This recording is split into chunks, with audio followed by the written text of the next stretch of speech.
ప్రియులారా, ప్రార్థన చేసుకుందాం.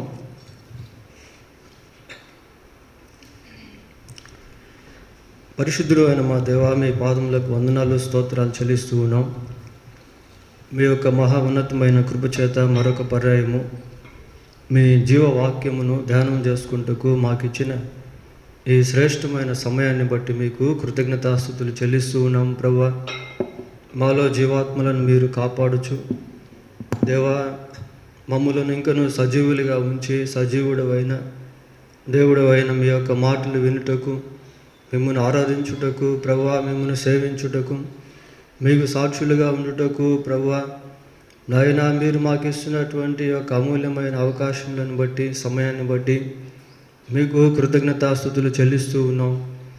ప్రభువా, మీరే మీ వాక్యము ద్వారా వింటూ ఉన్న మా అందరితో మాట్లాడి తద్వారా మీరు మహిమ పొందమని ఘనత, మహిమ, ప్రభావములను మీకే ఆరోపిస్తూ మా రక్షకుడైన యేసుక్రీస్తు మహిమోన్నతమైన నామంలో ప్రార్థన చేస్తున్నాం తండ్రి, ఆమేన్.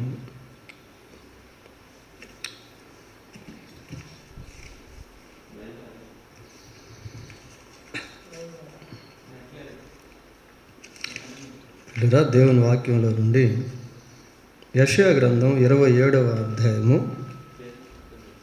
యెషయా గ్రంథం 27వ అధ్యాయము 3వ వచనాన్ని చదువుకుందాం. యెహోవాను నేను దానిని కాపు చేయుచున్నాను, ప్రతి నిమిషమున నేను దానికి నీరు కట్టుచున్నాను, ఎవడును దాని మీదకి రాకుండానట్లు దివారాత్రము దాన్ని కాపాడుచున్నాను. చాలు ప్రియులారా, ఈ యెషయా గ్రంథం 27వ అధ్యాయం 3వ వచనాన్ని మనం చదువుకుందాం. యెహోవాను నేను దానిని కాపు చేయుచున్నాను, ప్రతి నిమిషమున నేను దానికి నీరు కట్టుచున్నాను, ఎవడునూ దాని మీదకి రాకుండానట్లు దివారాత్రము దాన్ని కాపాడుచున్నాను. దేవుడే స్వయంగా ఈ 3వ వచనంలో మాట్లాడుతున్నట్టు మనం ఇక్కడ చూస్తూ ఉన్నాం. ఈ యెహోవాను నేను అనే పదజాలం ఎలాగుంది అంటే, it's like a God's declaration. ఇది దేవుని యొక్క నిర్ధారణలాగా ఉంది ప్రియులారా. దేవుడు ఒక విషయాన్ని నిర్దేశించినప్పుడు అది తప్పక జరిగి తీరుతుంది. సహజంగా డిక్లరేషన్ గురించి మనం ఆలోచన చేసినట్లయితే, అప్పుడప్పుడు అక్కడక్కడ కోర్టులలో జడ్జెస్ కేసులు విచారించిన పిమ్మట ఒక డిక్లరేషన్ అనేటువంటిది ఇస్తారు. నిర్భయ కేసులు లాంటివి, ఉగ్రవాదానికి సంబంధించినటువంటి కేసులు లాంటివి, ఇంకా ఇతరితర కేసులను న్యాయాధిపతులు పరిశీలించి ఫైనల్ జడ్జిమెంట్ అనేటువంటిది ఇస్తారు. సాక్ష్యాలను పరిశీలించిన పిమ్మట మరి అన్ని విషయాల్లో ఈ వ్యక్తిని పరిశీలించి పరీక్షించి మేము ఈ వ్యక్తికి ఈ శిక్ష విధిస్తూ ఉన్నాము అని కానీ, లేక ఈ యొక్క వ్యక్తిని నిర్దోషిగా ఎంచుతున్నాము అని కానీ ఒక డిక్లరేషన్ అనేది ఇస్తారు ప్రియులారా. ఆ తర్వాత ఒక ప్రైమ్ మినిస్టర్ కానీ, చీఫ్ మినిస్టర్ కానీ కొన్ని కట్టడలను నియమించేటువంటి సమయంలో వాళ్ళు కూడా అధికారపూర్వకమైనటువంటి నిర్ధారణ అనేది తెలియజేస్తారు. చూడండి, ఈ మధ్యకాలంలో మనం ప్రజెంట్ లాక్డౌన్లో ఉన్నాం. 6 గంటల నుంచి 10 గంటల వరకు మాత్రమే మన కార్యక్రమాలు బయట చూసుకోవాలి. 6 నుంచి 10 వరకు మనకు అధికారం ఉంటే 10 తర్వాత పోలీసులకు మన మీద అధికారం అనేది ఉంటుంది పిల్లలు. ఎందుకు అంటే సర్కారు నియమించినటువంటి డిక్లరేషన్, అది నిర్ధారణ. అది so we must obey the custodies of government after declaration. నిర్ధారణ తర్వాత ప్రభుత్వానికి మనం లోబడవలసినటువంటి వారముగా ఉన్నాం. అలాగనే ఒక పాస్టర్ గారు భార్యాభర్తలుగా వివాహం అయ్యేటువంటి సమయంలో డిక్లరేషన్ అనేటువంటిది ఇస్తారు. ఒక యవనస్తున్నటువంటి కపుల్కి వివాహం చేసేటువంటి సమయంలో మరి కొన్ని సాక్ష్యాధారాలను వాళ్ళు పరిశీలిస్తారు. ఈ అబ్బాయి ఈ అమ్మాయిని వివాహం చేసుకోవడంలో ఎవరికైనా అభ్యంతరం ఉందా, అలాగ ఉన్నట్లయితే వాళ్ళు చెయ్యెత్తి చూపించవలసిందిగా మనవి చేస్తున్నాం అంటారు. అది ఎవరు చేయనప్పుడు అన్నీ పరిశీలించిన పిమ్మట పాస్టర్ గారు ఏం చేస్తారు అంటే, లేక మ్యారేజ్ లైసెన్స్ కలిగినటువంటి వ్యక్తి ఏం చేస్తాడు అంటే ఒక డిక్లరేషన్ ఇస్తాడు. ఈ రోజు నుంచి వీరిద్దరూ భార్యాభర్తలుగా ఎంచి మేము దీన్ని నిర్ధారిస్తున్నాము అని ఒక సర్టిఫై చేస్తారు. పిల్లలు ఒక సర్టిఫికేట్ కూడా ఇస్తారు. కనుక ఈ డిక్లరేషన్ అనేటువంటిది చాలా ప్రాముఖ్యమైనటువంటి విషయం. దేవుడు కూడా ఇక్కడ అదే చేస్తూ ఉన్నాడు. యెహోవా అను నేను దాన్ని కాపు చేయుచున్నాను అని God has given a declaration about his people. తన ప్రజల విషయంలో దేవుడు ఒక నిర్ధారణ చేసి దాన్ని తెలియజేస్తూ ఉన్నాడు. ప్రియులారా, దేవుడు ఏదైనా ఒక విషయాన్ని నిర్ధారించినప్పుడు అది ఖచ్చితంగా జరిగి తీరుతుంది. చూడండి, యెషయా గ్రంథం 38వ అధ్యాయము, యెషయా గ్రంథం 38వ అధ్యాయము మొదటి వచనాన్ని ఒకసారి పరిశీలిద్దాం. ఆ దినములలో హిజ్కియాకు మరణకరమైన రోగము కలుగగా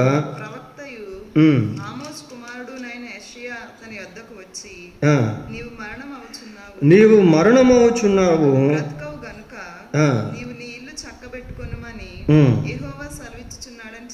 చాలండి. స్వయంగా దేవుడే హిజ్కియా గురించి మాట్లాడుతూ నీవు మరణమవుచున్నావు అని చెప్తా ఉన్నాడు. ప్రియులారా, ఈ పదాలు మనం బాగా గమనించినప్పుడు ఇక్కడ 2 పదాలు మనకు కనబడతా ఉన్నాయి. నీవు మరణమవుచున్నావు, బ్రతకవు అని కూడా చెప్తా ఉన్నాడు. హిజ్కియాకి మరణకరమైనటువంటి రోగము వచ్చింది. ప్రియులారా, రకరకాల రోగాలు అనేవి వస్తూ ఉంటాయి, వెళ్తూ ఉంటాయి. కొన్ని మరణకరమైనటువంటి రోగాలు అనేటువంటివి వస్తాయి. ఆ రోగానికి పెట్టిన పేరే మరణము అని మనం ఇక్కడ చూస్తూ ఉన్నాం. మరణకరమైన రోగము కలుగగా ప్రవక్త వచ్చి అంటున్నాడు, నీవు మరణమవుచున్నావు, బ్రతకవు అని చెప్తా ఉన్నాడు. ప్రియులారా, అది కూడా యెహోవా చెప్పాడు అని చెప్తా ఉన్నాడు. మరి హిజ్కియా విషయంలో దేవుడే ఒక మరణమునకు సంబంధించిన దాన్ని నిర్ధారించినటువంటి దేవుడే హిజ్కియా ప్రార్థన చేసిన అనంతరం మళ్ళీ ఏమంటున్నాడు అంటే 6వ వచనం చదువుదాం. ఇంకా 15 సంవత్సరముల ఆయుష్యము నీకు ఇచ్చేదను. God has declared to give him another 15 years lifetime. దేవుడు మళ్ళీ హిజ్కియాకు 15 సంవత్సరాల ఆయుష్ను నిర్ధారించాడు. కనుక ఇంకా no one can take away the life of Hezekiah the king of Judah. యూదుల రాజు అయినటువంటి హిజ్కియా యొక్క ప్రాణాన్ని ఇంక ఎవరు కూడా తీసుకోలేరు. ఎందుకు అంటే దేవుడు అక్కడ డిక్లేర్ చేశాడు, 15 సంవత్సరాల ఆయుష్ నీకు ఇస్తాను అన్నాడు. ప్రియులారా, చూడండి, లోకంలో మనుషులకు ఆహారాన్ని ఇవ్వగలరు, వస్త్రాన్ని ఇవ్వగలరు, ధనాన్ని ఇవ్వగలరు, షెల్టర్ని, నివాసమును ఇవ్వగలరు. కానీ ఆ ఆయుష్ను మాత్రం లోకంలో ఎవరు కూడా ఎవరికి ఇవ్వలేరు. ప్రియులారా, no one can give the life to any one. ఎవరికి ఆయుష్ అనేటువంటిది పెంచలేరు, ఇవ్వలేరు. అది దేవుడు మాత్రమే ఇచ్చేటువంటిది. హిజ్కియా మరి మరణకరమైనటువంటి రోగం వచ్చింది, తప్పనిసరిగా అతనికి మరణం అవ్వాలి. అయితే ఆ సమయంలో దేవుడు హిజ్కియాకు మరణాన్ని తప్పిస్తూ ఉన్నాడు. ప్రియులారా, 68వ కీర్తన 20వ వచనాన్ని చదువుకుందాం. దేవుడు మా పక్షమున పూర్ణ రక్షణ కలుగజేయి దేవుడై ఉన్నాడు. మరణము తప్పించుట ప్రభువైన ప్రభు అయిన యెహోవా వశము. ఇంకెవరి వశంలో లేదు ప్రియులారా. మరణము తప్పించుట ప్రభు అయిన యెహోవా వశము. మరణకరమైనటువంటి రోగం వచ్చి మరణించేటువంటి సమయంలో దేవుడు హిజ్కియాకు మరో 15 సంవత్సరాల ఆయుష్ను పొడిగించాడు. హిజ్కియాను మరణము నుండి దేవుడు తప్పించాడు ప్రియులారా. కనుక దేవుడు ఏదైనా ఒక కార్యాన్ని నిర్ధారిస్తే అది తప్పనిసరిగా జరుగు తీరుతుంది. ఆదికాండం 6వ అధ్యాయము 13వ వచనాన్ని చదువుకుందాం. దేవుడు నోవహుతో సమస్త శరీరుల మూలముగా భూమి బలాత్కారంతో నిండి ఉన్నది గనుక నా సన్నిధిని వారి అంతము వచ్చి ఉన్నది. ఇదిగో వారిని భూమితో కూడా నాశనం చేయుదును. చాలా, ఇదిగో వారిని భూమితో కూడా నాశనము చేయుదును. God has full authority overall. అన్నిటిపైన దేవుడు సంపూర్ణ అధికారం కలిగినటువంటి వాడు. ఇక్కడ ప్రభు ఏమంటున్నాడు అంటే, ఇదిగో వారిని భూమితో కూడా నాశనము చేయుదును అని అంటా ఉన్నాడు ప్రియులారా. సమస్త శరీరుల మూలముగా భూమి బలాత్కారముతో నిండి ఉన్నది గనుక నా సన్నిధిని వారి అంతము వచ్చి ఉన్నది. ఇదిగో వారిని భూమితో కూడా నాశనము చేయి. గాడ్స్ జడ్జిమెంట్ ప్రియులారా, ఇది దేవుని యొక్క తీర్పు. దేవుని యొక్క తీర్పును గురించి ఇక్కడ మనం చదువుతా ఉన్నాం. ఇదిగో వారిని భూమితో కూడా నాశనము చేయుదును. దేవుడు ఏదైతే జడ్జి చేశాడో ప్రియులారా, చూడండి 7వ అధ్యాయము, అదే ఆదికాండం 7వ అధ్యాయము 16వ వచనం ఒకసారి చదవండి. ప్రవేశించిన వన్యు దేవుడు అతనికి ఆజ్ఞాపించిన ప్రకారము 7:4 ఒకసారి చదువుదామా. 7:4 ఎందుకనగా ఇంకను 7 దినములకు నేను 40 పగుళ్ళను 40 రాత్రులను భూమి మీద వర్షం కురిపించి నేను చేసిన సమస్త జీవరాశులను భూమి మీద ఉండకుండా నేను చేసిన సమస్త జీవరాశులను భూమి మీద ఉండకుండా తుడిచేస్తాను అని అన్నాడు. చూడండి, దేవుడు అటువంటి సార్వభౌమ అధికారం కలిగినటువంటి వాడు. ఆయన చెప్పినట్టుగానే జరిగినట్టు మనము చూస్తాం. 21వ వచనం చదవండి. అప్పుడు పక్షులేమి పశువులేమి మృగములేమి భూమి మీద ప్రాకు పురుగులేమి భూమి మీద సంచరించు సమస్త శరీరులేమి సమస్త నరులేమి చచ్చిపోయి అందరూ కూడా అందరూ తుడిచిపెట్టబడ్డారు ప్రియులారా. ఎందుకు అంటే అది దేవుని యొక్క నిర్ధారణ. అది దేవుని యొక్క నిర్ధారణ ప్రియులారా. ఆ రీతిగానే అప్పుడు జరిగించబడింది. దేవుడు ఏదైతే నిర్ధారిస్తాడో నిర్దేశిస్తాడో డిక్లేర్ చేస్తాడో దాన్ని ఆయన జరిగిస్తూ ఉంటాడు ప్రియులారా. ఈరోజు ప్రపంచ పరిస్థితి నోవహు కాలంలో ఉన్న ప్రజల యొక్క దుస్థితి కంటే బహు భయంకరమైనటువంటి విధంగా ఉంది. చాలా దారుణంగా ప్రజలు దేవుని పట్ల విరోధంగా జీవిస్తూ రకరకాల దుస్థితులకు మనుషులు గురైపోతూ ఉన్నారు ప్రియులారా. నేటి ప్రపంచ పరిస్థితిని గురించి మనం ఆలోచన చేస్తే చూడండి, యెషయా గ్రంథం 24వ అధ్యాయము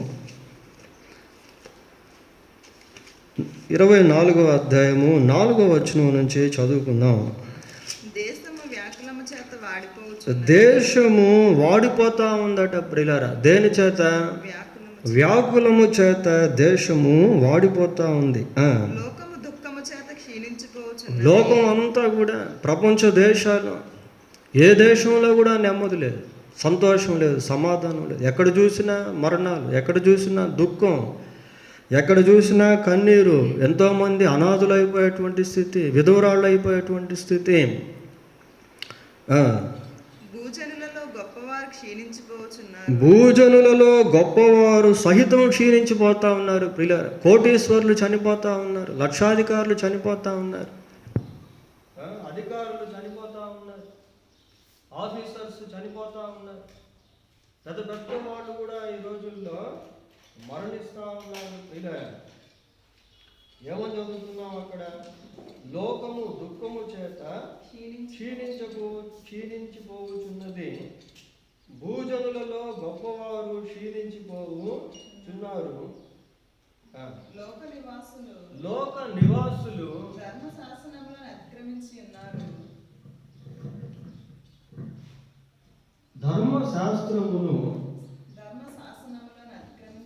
ధర్మశాసనములను అతిక్రమించి ఉన్నారు. ఎందుకు లోకం ఇలాంటి క్షీణదశలోకి వచ్చింది, దుస్థితిలోకి వచ్చింది అని మనం ఆలోచన చేస్తే అక్కడ ఒక మాట మనం చదువుకుంటా ఉన్నాము ప్రియులారా. ఏంటది? లోక నివాసులు ధర్మశాసనములను అతిక్రమించి ఉన్నారు.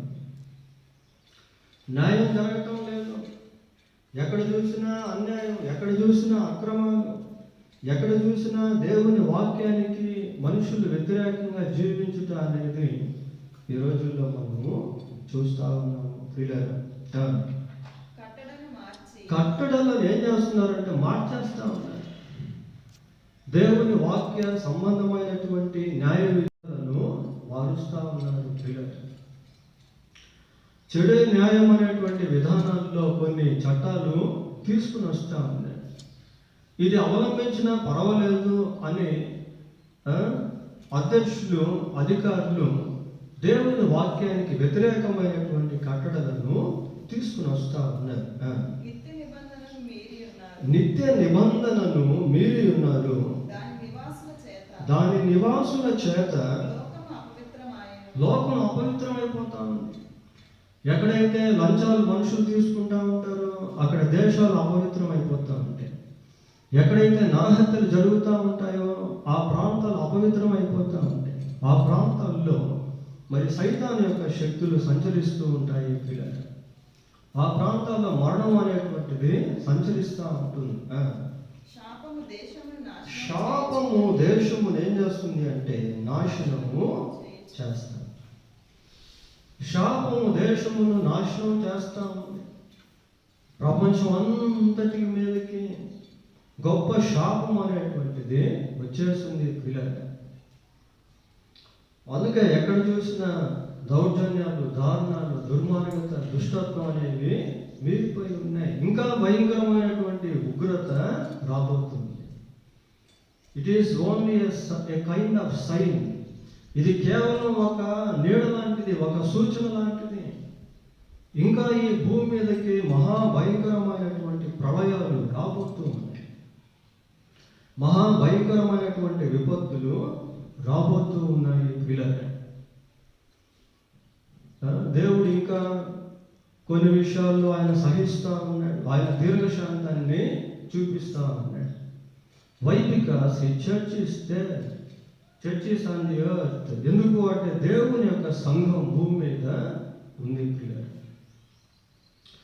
ఆ రోజుల్లో మరి ప్రపంచం అంతా కూడా దేవునికి విరోధంగా జీవించినప్పుడు దేవుడు ఒక డిక్లరేషన్ అనేది ఇచ్చాడు. ఏంటి అంటే, ఇదిగో ఈ భూమిని శరీరులు అంతా కూడా నేను తుడిచివేస్తాను అన్నాడు. అలాగే జరిగింది. అయితే ఆ సమయంలో ఎంతమంది రక్షింపబడ్డారు? 8 మంది ఓడలోనికి ప్రవేశించారు పిల్లలు. మరి దేవుడు ఆనాటి జనాభాను చూసినప్పుడు ఆయన దృష్టిలో నోవాహు యొక్క కుటుంబం మాత్రమే కృప పొందిన కుటుంబంగా ఎంచబడింది. ఇక్కడ మనం ఒక విషయం గుర్తించాలి. ఏంటి అంటే, నోవాహు యొక్క కుటుంబం ఓడలో ప్రవేశించేంత వరకు జలప్రళయం అనేది రాలేదు. వాడు ఓడలోకి ప్రవేశించిన తర్వాత ఆ ఓడ యొక్క తలుపు నోవాహు వేయలేదు, దేవుడే వేశాడు. చూడండి, ఆదికాండం 7వ అధ్యాయము, ఆదికాండం 7వ అధ్యాయం 16వ వచనం ఒకసారి చదువుకుందాం. ప్రవేశించినవన్నీ దేవుడు అతనికి ఆజ్ఞాపించిన ప్రకారం సమస్త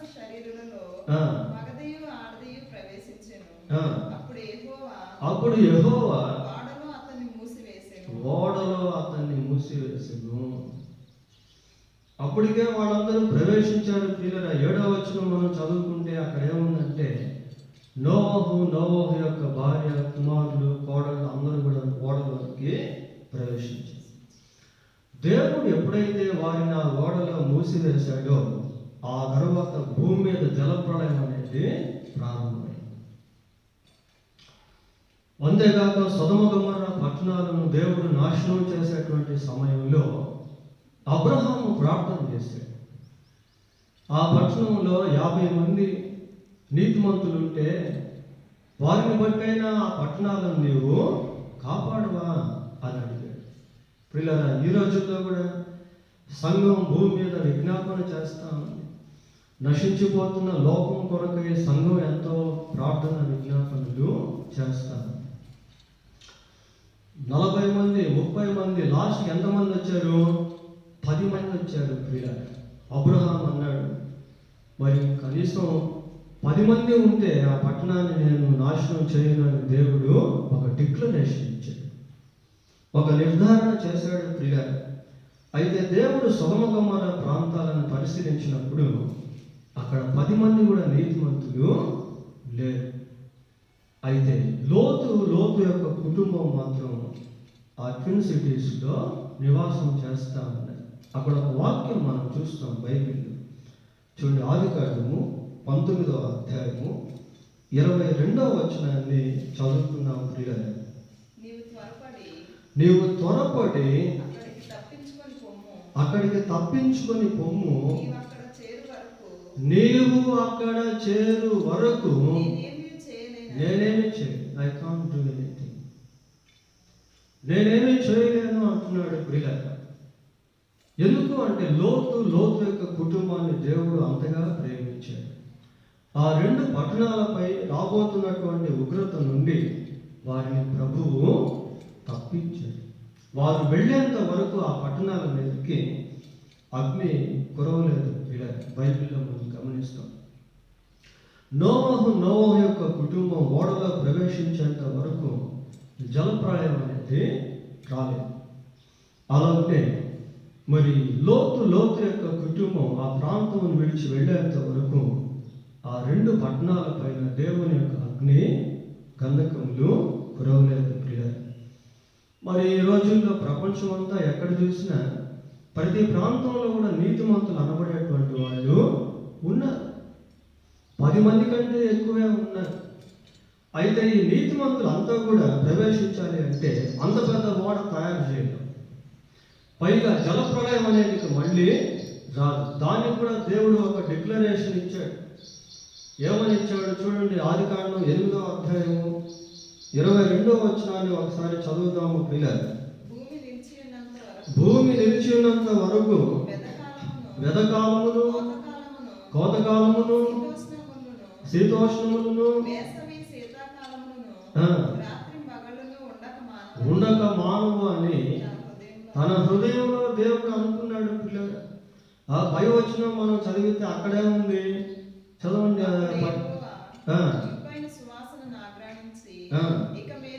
ఇక మీదట నరులను బట్టి భూమిని మరలా శపించును.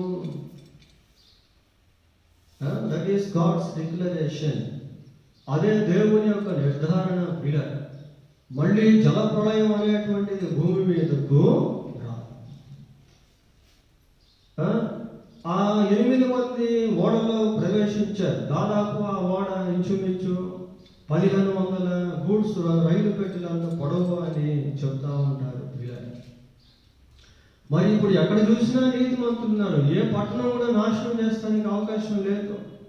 అటు అమెరికాకు వెళ్ళినా, ఆస్ట్రేలియాకి వెళ్ళినా, బ్రిటన్కి వెళ్ళినా, చైనాకు వెళ్ళినా, జపాన్కి వెళ్ళినా, మలేషియాకు వెళ్ళినా, భారతదేశంలో చూసినా సెయింట్స్ ఆర్ ఎవ్రీవేర్. ప్రతి స్థలంలో కూడా పరిశుద్ధులు అనబడేటువంటి వాళ్ళు ఉన్నారు. కనుక దేవుని యొక్క ఉగ్రత భూమి మీదకి ఇంకా దిగి రాలేదు.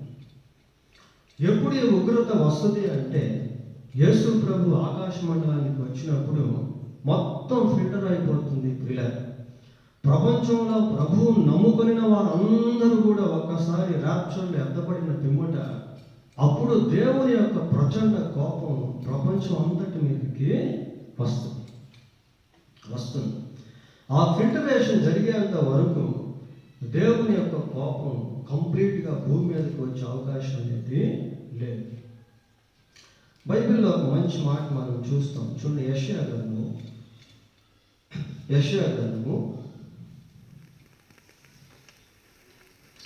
ఈ యెషయా గ్రంథంలో ఒక మాట మనకు కనబడుతుంది. దేవుని యొక్క కోపం భూమి మీదకి వచ్చేటువంటి ఆ సమయంలో ఆయన తన ప్రజలను దాచిపెట్టేటువంటి వాడిగా ఉంటాడు.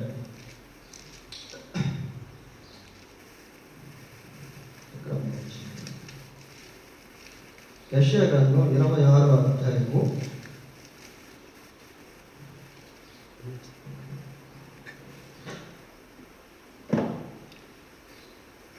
26వ అధ్యాయము 21వ వచనాన్ని చదువుకుందాం. నీవు వెళ్ళి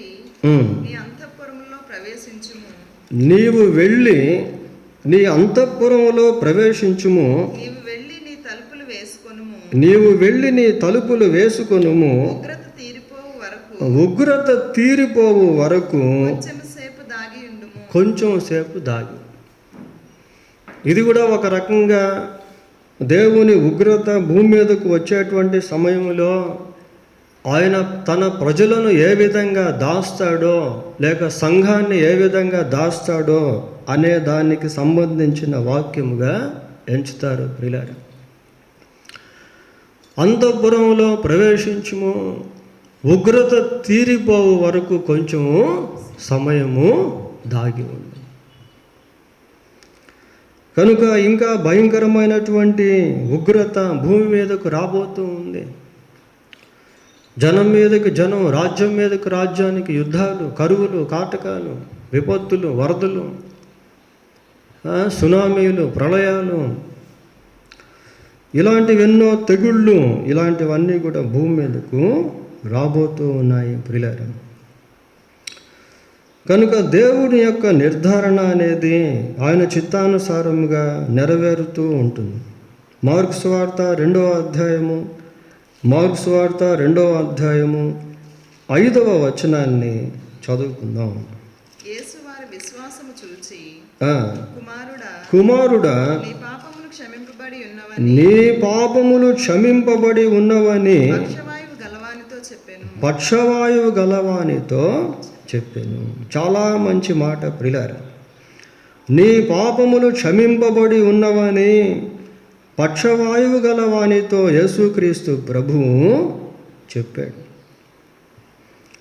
అంత ఖచ్చితమైనటువంటి డిక్లరేషన్, నిర్ధారణ పక్షవాయువు గలవాని పాపము విషయంలో దేవుడు ఇక్కడ ఇస్తా ఉన్నాడు. 10వ వచనం కూడా చదువుకుందాం. అదే అధ్యాయము 10.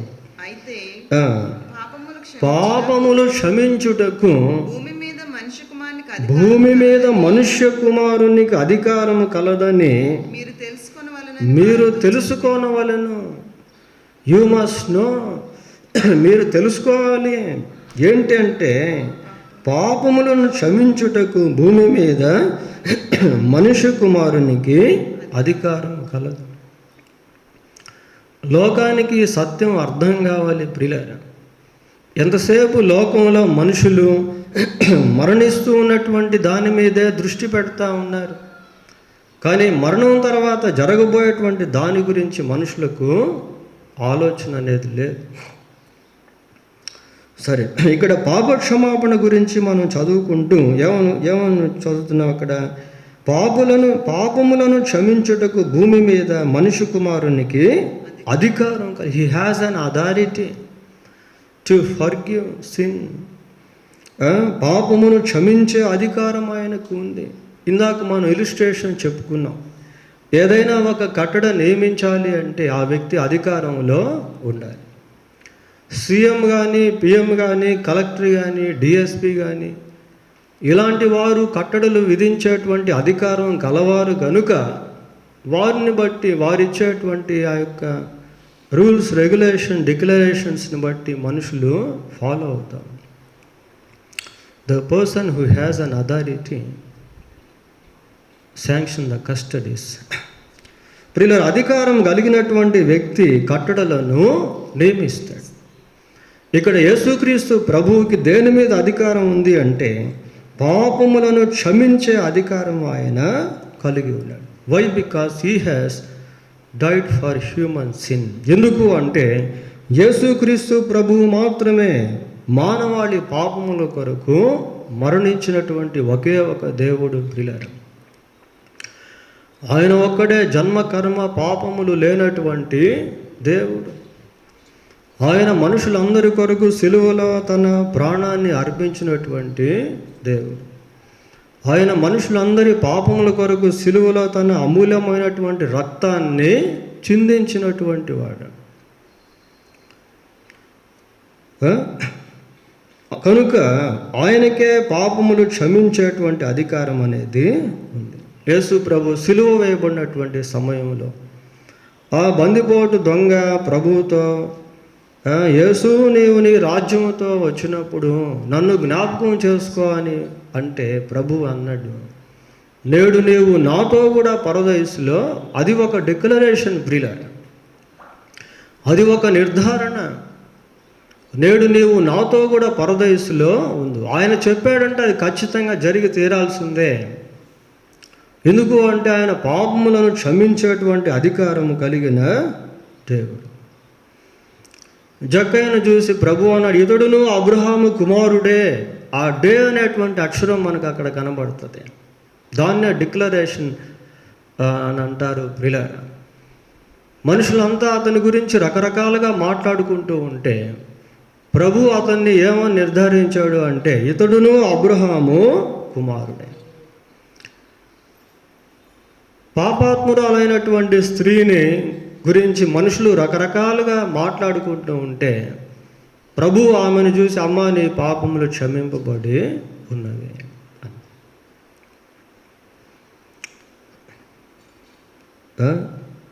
యెషయా గ్రంథం 43వ అధ్యాయము 25వ వచనం చదువుకుందాం. 43వ అధ్యాయం 25వ వచనం. నేను నేనే నా చిత్తానుసారముగా నీ అతిక్రమములను తుడిచివేయుచున్నాను. నేను నీ పాపములను జ్ఞాపకము చేసుకోను. నేను నేనే. చూడండి ఆ పదజాలం ఎలాగుందో, ఎంత గంభీరమైనటువంటి ధ్వనిగా అది చెప్పబడుతూ ఉంది. నేను నేనే నీ పాపములను ఏమంటున్నాడు, నా చిత్తానుసారముగా నీ అతిక్రమములను తుడిచివేయుచున్నాను. నీ పాపములను నేను I won't remember your sin. నీ పాపములను నేను జ్ఞాపకము చేస్తాను. కనుక ప్రియులారా, ప్రజలందరికీ కూడా ఈ సత్యం భూమి మీద సజీవులుగా ఉన్నప్పుడే అర్థం అవ్వాలి. Every person who lives on this earth will receive the forgiveness of sin by believing Jesus Christ, who has died for our sin on the cross by shedding his holy blood. ప్రియులారా, లోకంలో ఉన్నటువంటి ప్రతి ఒక్కరూ కూడా సిలువలో తన అమూల్యమైనటువంటి రక్తాన్ని చిందించి మరణించినటువంటి యేసుక్రీస్తునందు విశ్వాసం ఉంచి పాప క్షమాపణ పొందుకోవాలి. అపోస్తుల కార్యములు 10వ అధ్యాయము 43వ వచనాన్ని చదువుకుందాము. ప్రియులారా, ఆయన యందు విశ్వాసం ఉంచువాడు ఎవడో వాడు ఆయన నామము మూలముగా పాప క్షమాపణ పొందునని ప్రవక్తలందరూ ఆయనను గూర్చి సాక్ష్యం ఇస్తా ఉన్నారు. ఎవరైతే యేసుక్రీస్తునందు విశ్వాసం ఉంచుతారో వాళ్ళందరూ కూడా ఆయన నామము మూలముగా పాప క్షమాపణ పొందుతారు. ప్రియులారా, దానికి ఇంకా తిరుగులేదు. క్రీస్తునందు విశ్వాసం ఉంచినటువంటి వ్యక్తి తప్పకుండా పాప క్షమాపణ పొందుతాడు. క్రీస్తునందు విశ్వాసం ఉంచినటువంటి వ్యక్తి తప్పకుండా ప్రభు రాకడలో ఎత్తబడతాడు. క్రీస్తునందు విశ్వాసం ఉంచినటువంటి వ్యక్తి తప్పకుండా రాబో ఉగ్రత నుండి తప్పించబడతాడు. క్రీస్తునందు విశ్వాసం ఉంచిన ప్రతి వ్యక్తి నరకమును తప్పకుండా తప్పించుకుంటాడు, తప్పకుండా దేవుని యొక్క రాజ్యంలోనికి ప్రవేశిస్తాడు. ప్రియులారా, అది దేవుని యొక్క నిర్ధారణ. సరే, ఈ యెషయా గ్రంథంలో ప్రభువు మాట్లాడుతూ చాలా శ్రేష్టమైనటువంటి విషయాలు ఆ వచనంలో చెప్పడం మనం చూస్తాము. ప్రియులారా, ఏమంటున్నాడు? యెహోవా అను నేను దానిని కాపు చేయుచున్నాను. ఇక్కడ దానిని అనేటువంటి పదం దేనికి సంబంధించింది అంటే దేవుని యొక్క ప్రజలకు సంబంధించిన పదం. అది దేవుడు తన ప్రజలను గురించి తాను చేయబోయేటువంటి కార్యముల విషయమై మాట్లాడుతూ ఉన్నాడు. తన ప్రజలకు ఆయన ఎలాంటి కార్యాలు చేస్తాడో దాని గురించి ప్రభు ఇక్కడ మాట్లాడుతున్నాడు.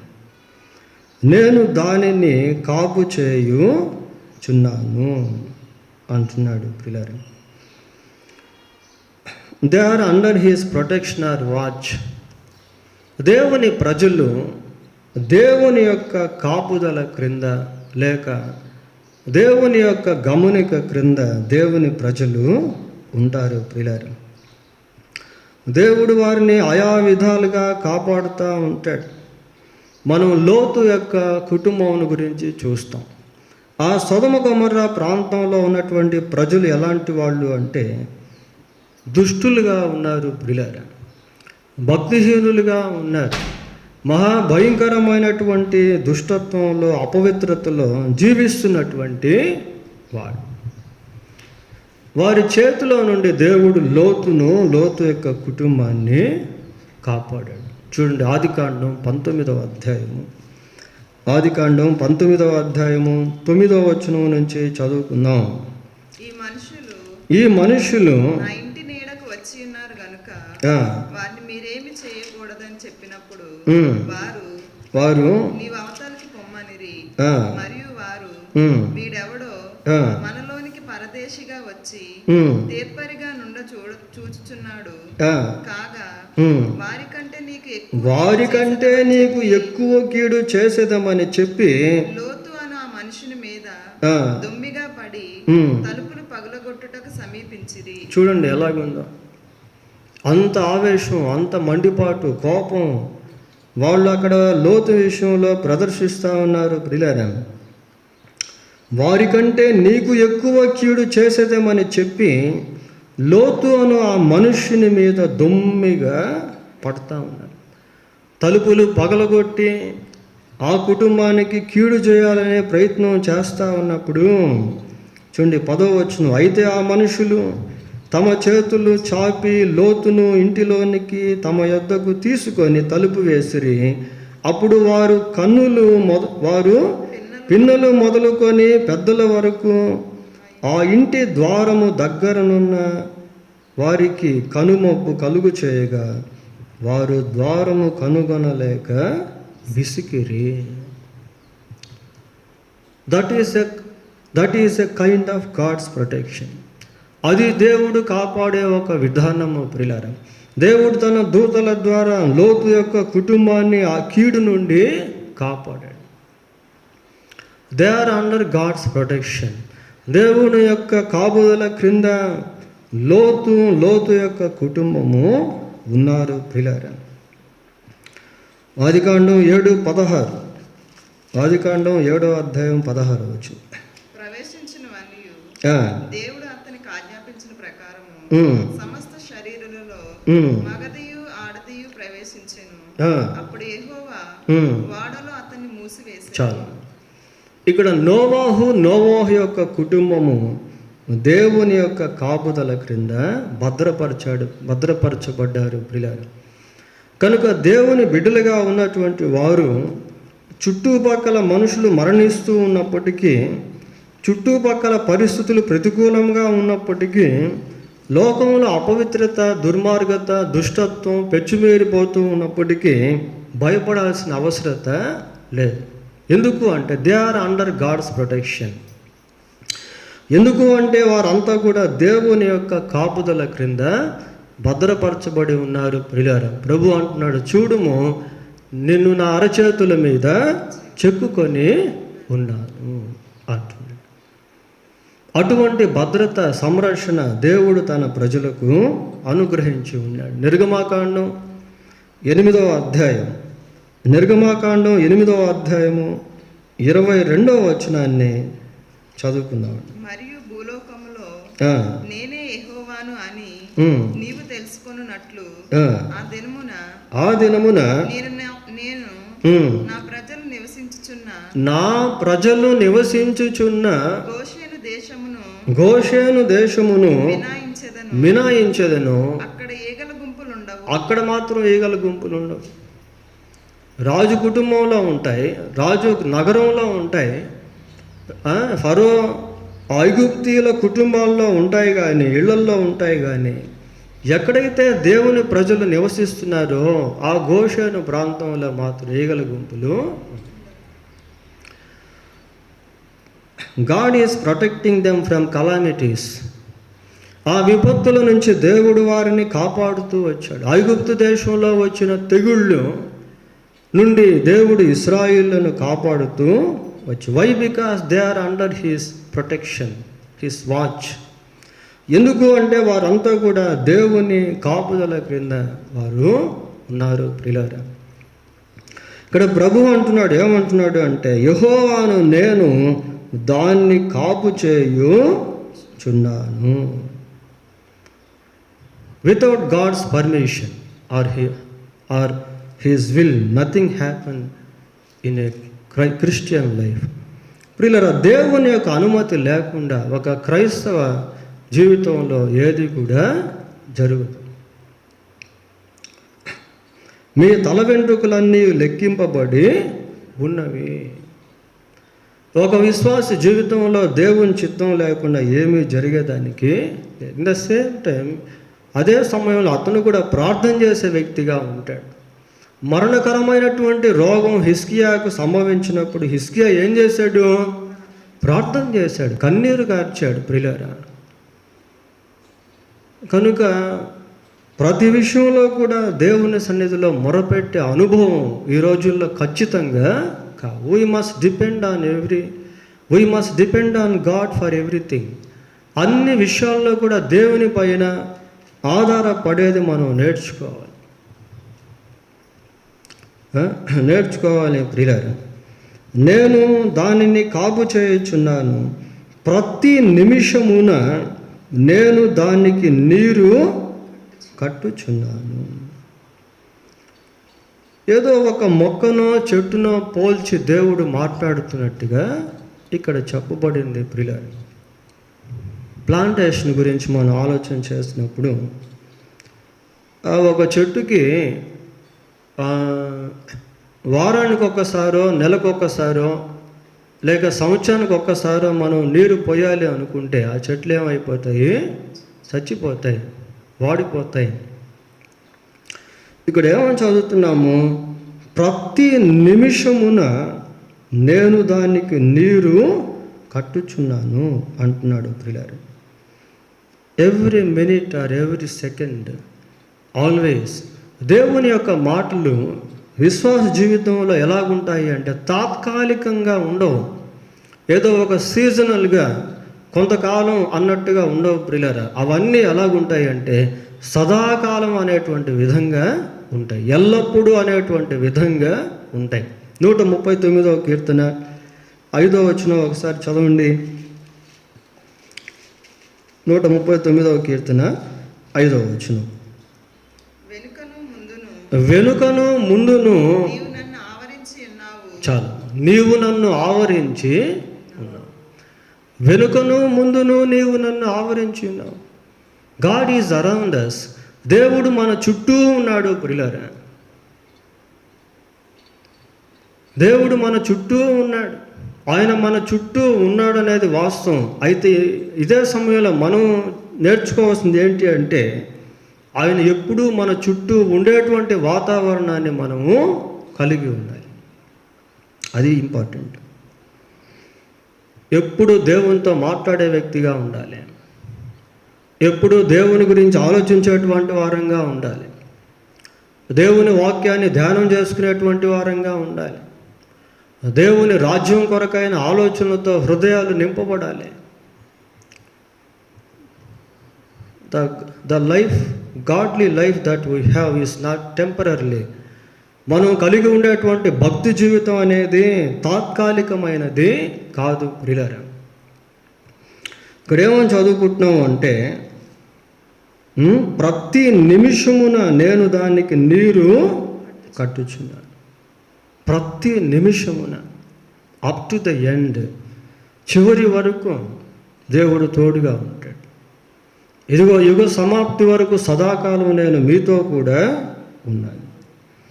ప్రతి నిమిషమున నేను దానికి నీరు కట్టుచున్నాను. ఈ దానికి అంటే దేవుని ప్రజలకు సంబంధించినటువంటి వారు. నీరు అనేది దేనికి సాదృశ్యము అంటే, ఒకటి దేవుని వాక్యము, రెండవది పరిశుద్ధాత్మకు సాదృశ్యము ప్రియులారా. ఈ రెండు చాలా ఇంపార్టెంట్. దేవుని వాక్యము మనల్ని శుద్ధీకరిస్తుంది. పరిశుద్ధాత్మ దేవుడు మనల్ని నడిపిస్తాడు. ఈ నీరు అనేది మరి ఆ రెంటికి సాదృశ్యంగా ఉన్నట్టు మనము చూస్తాం. యెషయా గ్రంథం 44వ అధ్యాయము 3వ వచనాన్ని చదువుకుందాం ప్రియులారా. నేను దప్పిగల వాని మీద నీళ్లను, ఎండిన భూమి మీద ప్రవాహ జలములను కుమ్మరించెదను. నీ సంతతి మీద నా ఆత్మను కుమ్మరించెదను. నీకు పుట్టిన వారిని నేను ఆశీర్వదించెదను. చాలు. చూడండి ఎలాంటి మాటలు ఇవి. దేవుడే ఈ మాటలు మాట్లాడుతూ ఉన్నాడు ప్రియులారా. దప్పిగలవాని మీద నీళ్లను, ఎండిన భూమి మీద ప్రవాహ జలములను కుమ్మరించదను. నీ సంతతి మీద నా ఆత్మను కుమ్మరించదను. నీకు పుట్టిన వారిని నేను ఆశీర్వదించదను. దేవుని ఆత్మ, పరిశుద్ధాత్మ కాలంలోనే మనం ఇప్పుడు జీవిస్తూ ఉన్నాం. సంఘం ఎత్తబడినప్పుడు పరిశుద్ధాత్మ కూడా వెళ్ళిపోతాడు ప్రియులారా. పరిశుద్ధాత్మ దేవుడు ఎందుకు అంటే, పరిశుద్ధాత్మ దేవుడు మనల్ని నడిపిస్తూ ఉంటాడు. Otherwise we are unable to walk, we are not aware to walk. Otherwise దేవుని ఆత్మ మనల్ని నడిపించకపోతే మనం ఎలా జీవించాలనేది మనకు తెలియదు, ఎలా నడవాలనేది మనకు తెలియదు. రోమాపత్రిక 8వ అధ్యాయం 14వ వచనం చదువుకుందాం. దేవుని ఆత్మ చేత ఎందరు నడిపింపబడుదురో వారందరూ దేవుని కుమారులై ఇందురు. చాలా. దేవుని ఆత్మ చేత నడిపించబడడం, ఇవన్నీ కూడా మనకు కావాలి ప్రియులారా. దేవుని వాక్యం మనల్ని శుద్ధీకరిస్తుంది. బైబిల్లో మనం చూస్తాం, వాక్యం అనే ఉదక స్నానము చేత దానిని పవిత్రపరిచి, ప్యూరిఫికేషన్, ఆ పవిత్రత అనేది కలిగిస్తుంది ప్రియులారా. ప్రతి నిమిషం నేను దానికి నీరు కట్టుచున్నాను. నీరు కట్టకపోతే ఏమైపోతుందంటే వాడిపోతాయి. మొక్కలకి ఉదయం మనం నీరు పోయలేదనుకోండి, చిన్న చిన్న మొక్కలు ఏమవుతాయి, సాయంత్రంకి అంతా కూడా వాడిపోతాయి ప్రియులారా. ఈ వాడిపోయేటువంటి పరిస్థితులే నేడు కనబడుతూ ఉన్నాయి. We have no enough rejoice, we have no enough happiness. ఈ రోజుల్లో పరిస్థితి ఎలాగుంది అంటే ప్రియులారా, ఎక్కడ చూసినా దుఃఖం, బాధ, వేదన. ఎంతోమంది సేవకులు మరణిస్తూ ఉన్నారు, ఎంతోమంది విశ్వాసులు చనిపోతూ ఉన్నారు. అనేక క్రైస్తవ కుటుంబాల్లో, విశ్వాసుల కుటుంబాల్లో శోకం అనేటువంటిది ఈ రోజుల్లో చూస్తూ ఉన్నాం. But God is great comforter. అయితే దేవుడు గొప్ప ఆదరణకర్త. 94వ కీర్తన 19వ వచనం ఒకసారి చదువుకుందాం. నా అంతరంగమందు విచారములు హెచ్చగా నీ గొప్ప ఆదరణ నా ప్రాణమునకు నెమ్మది కలిగిస్తావు. అంతరంగంలో విచారాలు హెచ్చగా అని చదువుతున్నాము ప్రియులారా. విచారాలు హెచ్చుగా ఎక్కడంటే అంతరంగంలో, హృదయాల్లో ఉండే బాధ, మానసిక సంబంధమైనటువంటి వేదనలు. అయితే ఏమని చదువుకుంటున్నాం? హెచ్చగా నీ గొప్ప ఆదరణ నా ప్రాణమునకు నెమ్మదినిస్తా ఉంది. నీ గొప్ప ఆదరణ. God is great comforter. దేవుడు గొప్ప ఆదరించేటువంటి వాడు. ప్రియులారా, 119వ కీర్తన 52వ వచనం కూడా చదువుకుందాం. యెహోవా పూర్వకాలము నుండి ఉండిన నీ న్యాయ విధులను జ్ఞాపకం చేసుకొని నేనేం పొందాను? ఓదార్పు నొందాను. ఈ నీరు అనేది దేవుని వాక్యానికి సాదృశ్యం అని మనం చూస్తూ ఉన్నాం. ప్రియులారా, దేవుని న్యాయ విధులను జ్ఞాపకం చేసుకున్నప్పుడు దేవుని మీద మనం సణిగేవారంగా ఉండలేము. కొద్దిమంది దేవుని మీద ఆయాసపడుతూ ఉన్నారు. ఎందుకు దేవుడు ఇలాగా చేశాడు? We don't know the works of God. దేవుడు తను ప్రేమించే వారికి మేలు కలుగుటకై సమస్తము సమకూర్చి జరిగిస్తాం. ఎంతోమంది సేవకులు మరణించారు. సేవ ఎంతగానో కుంటుపడేటువంటి విధంగా ఉంది ప్రియులారా. But God is great comforter. He knows everything. He has the distance vision. దేవుడు దూరదృష్టి కలిగినటువంటి వాడు ప్రియులారా. ఆయన సమస్తము ఎరిగినటువంటి దేవుడు. ఆయన గొప్ప ఆదరణ కలిగించేటువంటి వాడు.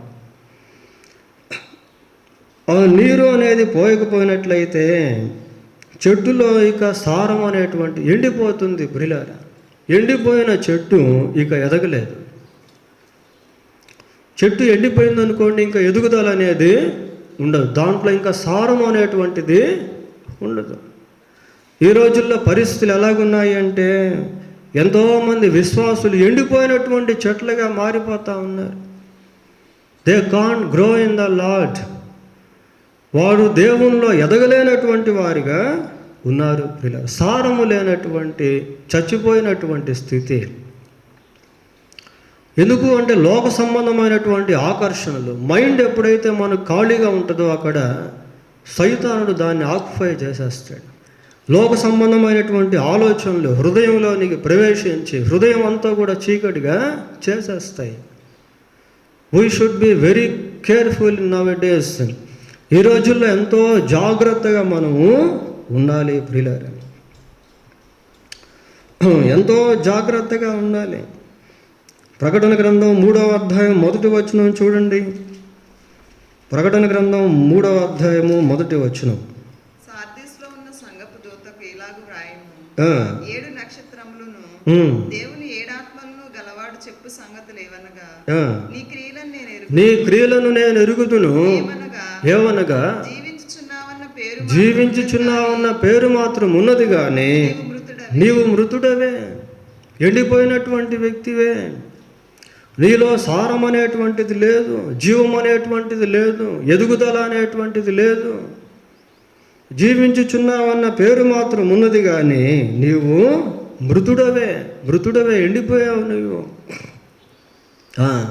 నీ క్రియలు నా దేవుని ఎదుట సంపూర్ణమైనవిగా నాకు కనపడటం లేదు. కాబట్టి జాగరూకుడవై ఇప్పుడైనా జాగ్రత్త పడు. చావనయ్యున్న మిగిలిన వాటిని బలపరచు. ఇంకా కొన్ని మిగిలి ఉన్నాయి, అవి కూడా చచ్చిపోయే స్థితిలోకి వచ్చేస్తున్నాయి. ఇప్పటికే సగం చనిపోయినాయి, ఇంకా ఎక్కడో కొన్ని ఉన్నాయి. ఎక్కడో కొంచెం ఆశ, ఎక్కడో కొంచెం కోరిక దేవునికి సంబంధించి స్పార్క్ లాగా అది కూడా చచ్చిపోయేటట్లుగా ఉంది. దాన్నైనా బలపరుచుకో, జాగ్రత్తగా ఉండు, మేలుకో అన్నట్టుగా దేవుడు మాట్లాడుతున్నాడు ప్రియులారా. ఈ పరీక్షాకాలం అనేటువంటిది మన విశ్వాసానికి, భక్తికి, ప్రార్థనకి, దేవునితో ఉండే సహవాసానికి ఒక సవాలు లాంటిది ప్రియులారా. చాలామంది ఈ రోజుల్లో ఈ ఎండిపోయినటువంటి స్థితిలోనికి వచ్చేస్తూ ఉన్నారు. Even though God is speaking to them directly, దేవుడు వారితో స్పష్టంగా మాట్లాడుతూ ఉన్నప్పటికీ they have no any sensation even though they are listening God continuously. 46వ కీర్తన 5వ వచనం చదువుకుందాం. 46వ కీర్తన 5వ వచనం ఏముంది అక్కడ? దేవుడు ఆ పట్టణంలో ఉన్నాడు, దానికి ఏం లేదు, చలనం లేదు. పట్టణంలో ఉన్నాడు దేవుడు, కానీ చలనం లేదు, సెన్సేషన్ లేదు. బ్రిలారా, చచ్చిపోయినటువంటి స్థితి, శవాలకి సెన్సేషన్ ఉండదు కదా. గద్దింపులు తీసుకోరు, దేవుని హెచ్చరికలు తీసుకోరు. ఆ రోజుల్లో మరి నోవాహు కాలంలో మనుషులు విచ్చలవిడిగా జీవిస్తూ ఉన్నప్పుడు దాదాపు 120 సంవత్సరాలు సువార్త ప్రకటించబడింది, కానీ మనుషులు దాన్ని తీసుకోలేకపోయారు. ఈ రోజుల్లో కూడా పరిస్థితి అలాగే ఉంది ప్రియులారా. ప్రభు అంటున్నాడు, యెహోవాను నేను దానికి కాపు ప్రతి నిమిషమున నేను దానికి నీరు కడుచు. ఎందుకు మొక్కకు నీరు పోసేది అంటే ఆ మొక్క ఫలింపు అనేది ఇవ్వాలి, ఫలాలు అనేది ఇవ్వాలి ప్రియులారా. అందుకే మనం గార్డెన్లో చెట్లు వేసేటువంటి సమయంలో ఏ చెట్లు అంటే ఆ చెట్లు తీసుకొచ్చి దాన్ని అక్కడ వేయం. పిచ్చి పిచ్చి చెట్లన్నీ తీసుకొచ్చి అక్కడ వేయం. జాగ్రత్తగా ఆలోచించి మనకి ఏదైతే ఫలాన్ని ఇస్తుందో, ఫలితాన్ని ఇస్తుందో, అవసరం అవుతుందో ఆ చెట్లను మాత్రమే అక్కడ మనము ప్లాంట్ చేస్తాము ప్రియులారా, నాటుతాం. మరి దేవుని యొక్క ఉద్దేశం ఈ నీరు పోయేట్లో ఏంటి అంటే అది ఫలించాలి. యెషయా గ్రంథం 5వ అధ్యాయము, యెషయా గ్రంథం 5వ అధ్యాయం 2వ వచనం చదువుకుందామండి. ఆయన దానిని బాగుగా త్రవ్వి రాళ్ళను ఏరి అందులో శ్రేష్టమైన ద్రాక్ష తీగలను నాటించెను. దాని మధ్యను బురుజు ఒకటి వేయించి ద్రాక్ష తొట్టిని తొలిపించెను. ద్రాక్ష పండ్లు ఫలింపవలెనని. అది that is the purpose of God. ద్రాక్ష ఫలములు ఫలింపవలెనని ఎదురు చూస్తూ ఉన్నాడు. అది ప్రియులారా దేవుని ఉద్దేశం. ఎందుకు నీరు పోయటం అంటే ఫలముల కోసం, దాంట్లో ఒక ఫలింపు అనేది రావాలి. That is the purpose of God.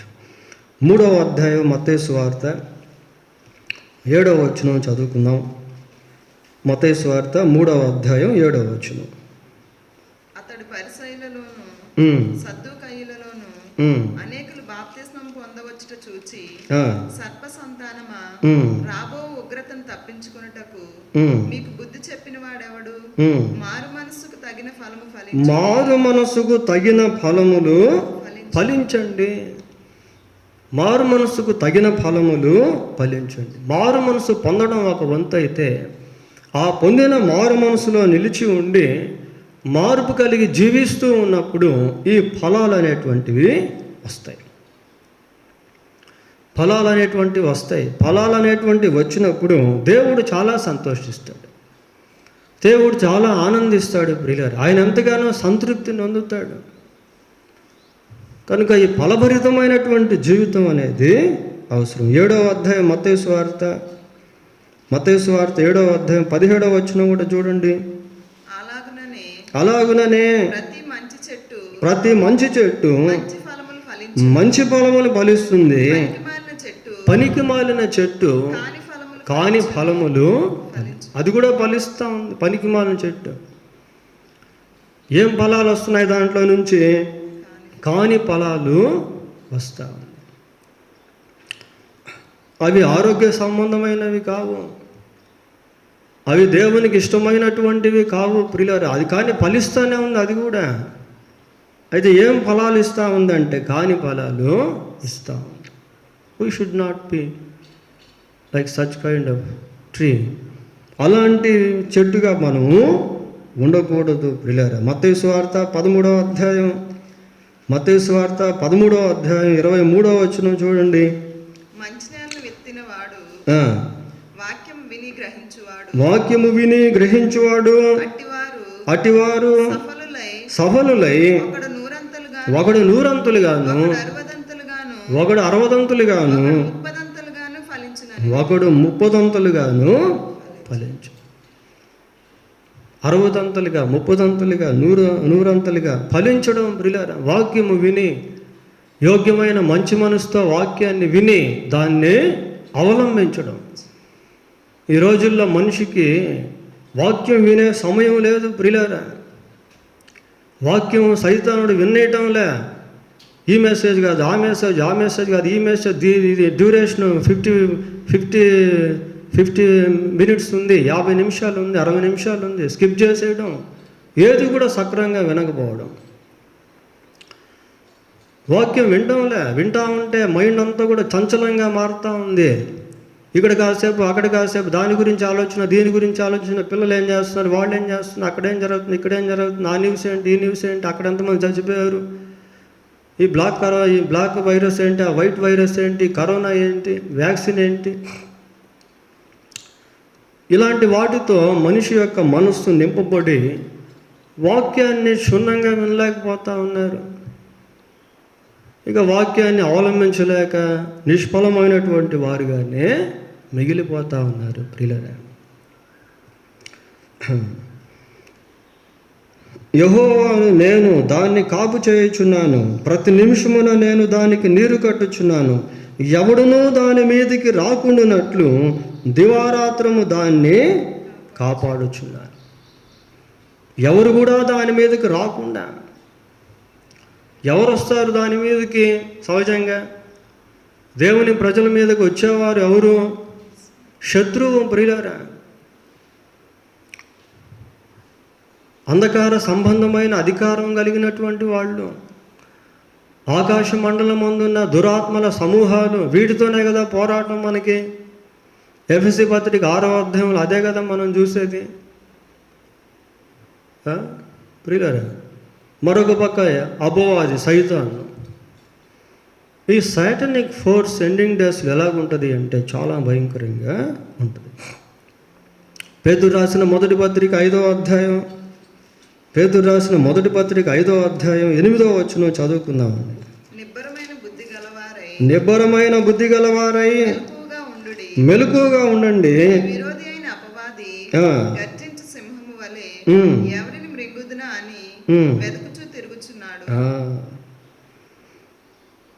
నిబ్బరమైన బుద్ధి గలవారై మెలకువగా ఉండండి. మీ విరోధి అయిన అపవాది గర్జించు సింహము వలె ఎవరిని మృంగుదునా, ఎవరెవరిని మింగేద్దాం అనేసి వెతుకుతూ తిరుగుతూ ఉన్నాడట ప్రియులారా. సైతాను యొక్క కార్యములు లోకమందు చాలా వేగముగా ఉన్నాయి, చాలా తీవ్రంగా ఉన్నాయి. కనుక నిబ్బరమైన బుద్ధి గలవారే మెలకువగా ఉండుట అనేది అవసరం ప్రియులారా. లూకాసు వార్త 22వ అధ్యాయం, లూకాసు వార్త 22వ అధ్యాయం 31-32 వచనాలు. సీమోను సీమోను, ఇదిగో సాతాను మిమ్మును పట్టి గోధుమల వలె జల్లించుటకు కోరుకుంటా ఉన్నాడు సైతాను. మిమ్మల్ని పట్టి గోధుమల్లాగా జల్లించాలని సైతాను కోరుకుంటా ఉన్నాడు. అలా జల్లించినప్పుడు ఏమవుతుంది అంటే నమ్మిక తప్పిపోతుంది ప్రియులారా. Believer becomes unbeliever, like unbeliever. ఒక విశ్వాసి అవిశ్వాసిగా మారిపోతాడు. ద టార్గెట్ ఆఫ్ సాటన్, సైతాన్ యొక్క లక్ష్యం అదే ప్రియులారా. విశ్వాసిని విశ్వాసంలో నుంచి తొలగించేయాలి. ఈ ఎండింగ్ డేస్ అలాంటివే. తిమోతికి రాసిన మొదటి పత్రిక 4వ అధ్యాయం, తిమోతికి రాసిన మొదటి పత్రిక 4వ అధ్యాయం 1వ వచనం చూడండి. లక్ష్యం ఉంచి విశ్వాస భ్రష్టులగుదురని ఆత్మ తేటగా చెప్తా ఉన్నాడు ప్రియులారా. కడవరి దినాల్లో అబద్ధికుల వేషధారణ వలన మోసపరచు ఆత్మల యందును దయ్యముల బోధ యందును లక్ష్యం ఉంచి విశ్వాస భ్రష్టులైపోతారు. ఈ ఎండింగ్ డేస్ ఎలాగుంటాయి అంటే మహా గొప్ప భక్తులుగా పిలువబడేటువంటి వాళ్ళు కూడా మోసపోయేటువంటి విధంగా ఉంటాయి ప్రియులారా. చూడండి, ఒక్క వచనం చూసి ముగిద్దాం. 24వ అధ్యాయం మత్తయి సువార్త 24వ అధ్యాయం 24వ వచనం. అబద్ధపు క్రీస్తులను అబద్ధపు ప్రవక్తలను వచ్చి సాధ్యమైతే ఏర్పరచబడిన వారిని సహితము మోసపరచుటకై గొప్ప సూచక క్రియలను మహత్కార్యములను కనబరుస్తూ, ఏర్పరచబడిన వారు సహితము మోసపరచబడేటువంటి విధంగా సూచక క్రియలు అనేవి ఉంటాయి. We can't find out what is true, ఏది సత్యమో అనేది మనం గుర్తించలేనటువంటి విధంగా అవి ఉంటాయి ప్రియులారా. కాబట్టి వాట్ ఈజ్ అవర్ రోల్, మన యొక్క పాత్ర పని ఏంటి అంటే దేవుని యొక్క గమనిక క్రింద మనము ఉండాలి. దేవుడు నన్ను గమనిస్తున్నాడు అన్న విషయాన్ని మనము గుర్తుపెట్టుకోవాలి. నేను దేవుని యొక్క కాపుదల క్రింద ఉన్నాను అనే విశ్వాసంలో మనము ఇమిడి ఉండాలి ప్రియులారా. మనం ఎంతకాలం జీవిస్తామో మనకు తెలియదు, కానీ జీవితాన్ని ముగించక ముందు దేవుడు ఆశించిన జీవితాన్ని జీవించడం అనేది చాలా ప్రాముఖ్యం. ఫలభరితమైనటువంటి జీవితాన్ని జీవించడం అనేది చాలా ప్రాముఖ్యం ప్రియులారా. కనుక మరి ఈ దినాల్లో దేవుణ్ణి అంటిపెట్టుకుని ఉండుట, దేవుని ద్వారా బలపరచబడే వారముగా ఉండుట, దేవుని ఆత్మచేత నడిపించబడేటువంటి వారముగా ఉండుట, అనేకులకు మాదిరిగా జీవించుట, అనేకుల కొరకే ప్రార్థించే వారంగా ఉండుట అనేది చాలా ప్రాముఖ్యం. అబ్రహాము ఆ సొదొమ గొమొర్రా ప్రాంతాల మీద దేవుని ఉగ్రత వస్తూ ఉన్నటువంటి సమయంలో దేవుని సన్నిధిలో ఎంతగానో విజ్ఞాపన చేశాడు, తను తాను తగ్గించుకున్నాడు, ప్రార్థన చేశాడు ప్రియులారా. So we must pray for destroying souls the world. ప్రపంచంలో మరి నశించిపోతున్నటువంటి ఆత్మల నిమిత్తమై మరి ఎంతగానో ప్రార్థన చేయాలి. ఇన్ ద సేమ్ టైం అదే సమయంలో మనల్ని మనం జాగ్రత్తగా మెలుకోగలిగి అపవాది విషయంలో ఇంకా అనేక విషయాల్లో మెలుకోగలిగి జీవించుట అనేది చాలా అవసరం ప్రియులారా. ప్రార్థన చేసుకుందాం. ప్రార్థన. సర్వశక్తిమంతుడు అయిన దేవ, సర్వాధికారి అయినటువంటి ప్రభువ, మీ పరిశుద్ధమైన పాదములకు వందనాలు స్తోత్రాలు చెల్లిస్తూ ఉన్నాం. మీరు ప్రేమించి మాకు ఇచ్చిన ఈ వర్తమానాన్ని బట్టి దేవా మీకు స్తోత్రాలు ప్రభా. ప్రతి నిమిషము మీరు నాయన నీరు కట్టి ప్రభా మాపై శ్రద్ధ నిలిపి మమ్మల్ని పోషిస్తూ ఉన్నటువంటి దేవుడవు, కాపాడుతూ ఉన్నటువంటి దేవుడవు ప్రభా. మా జీవితంలో మేము ఫలభరితముగా ఉండినట్లుగా దేవా మీరు దయతో కనికరించి సహాయము చేయండి.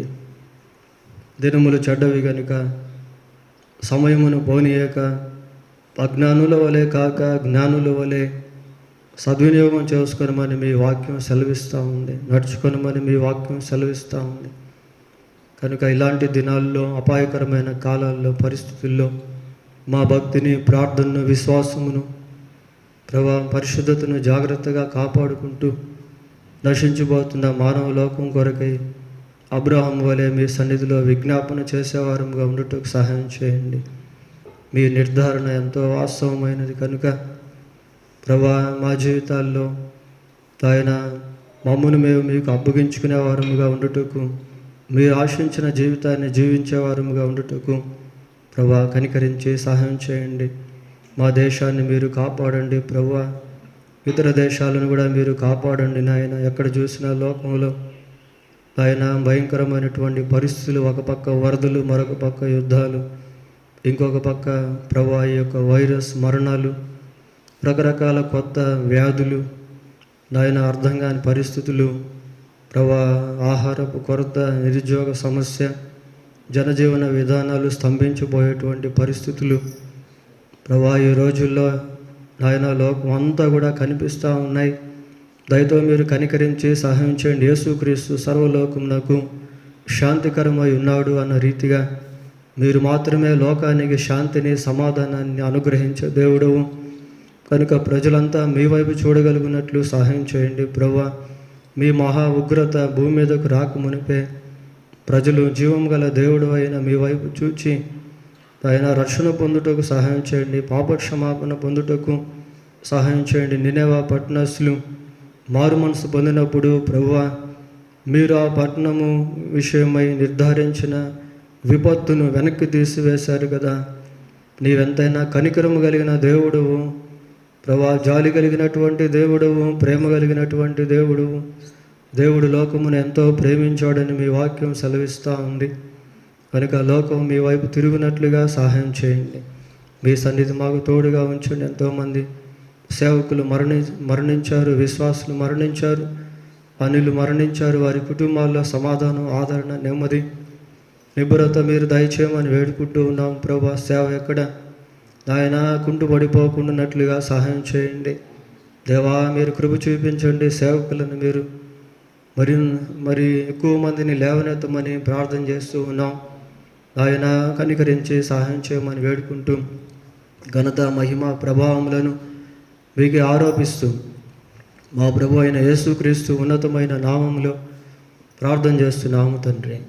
ఆమేన్. మన తండ్రి అయిన దేవుని ప్రేమ, మన ప్రభు అయిన యేసుక్రీస్తు యొక్క కృప, పరిశుద్ధాత్మ దేవుని యొక్క సన్నిధి, సహవాసము మనకు, మన కుటుంబాలకు, సంఘంలో ఉన్న ప్రతి కుటుంబానికి, సకల లోకంలో ఉన్న పరిశుద్ధులందరికీ తోడై ఉండి కాపాడునుగాక. ఆమేన్.